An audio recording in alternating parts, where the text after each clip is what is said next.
How to convert image into Ghibli style. Hey everyone, it's me Jessica from Create, Login and Delete. So let's get started with the tutorial. As we can see, the Instagram has been flooded with the Ghibli images. Now here is how to do so.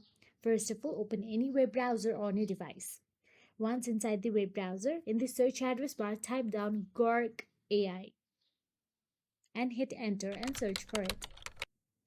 Once in the Gurk, navigate to its official website and make sure that you are signed into your Gurk account using your Google account, Apple ID, or Facebook or Twitter. Now, once inside the Gurk, you can see link option available there. Tap on it. Then drag your images to this image upload section.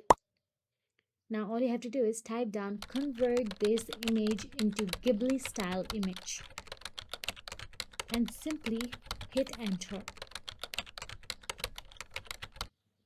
Now all you have to do is wait for a few moments for your images to be loaded. So let me just show you how is my real image first of all. So obviously it's going to take few minutes, almost 10 to 15 minutes. Take your time and wait for it to load. You can simply save this picture as well to your desktop.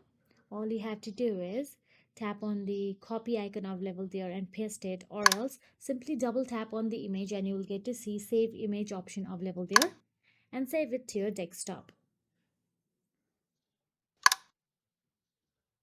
Now once saved, you can tap on it and look for it. And that is it. If you found this video helpful, please like, share and subscribe our channel, and thank you so much for watching.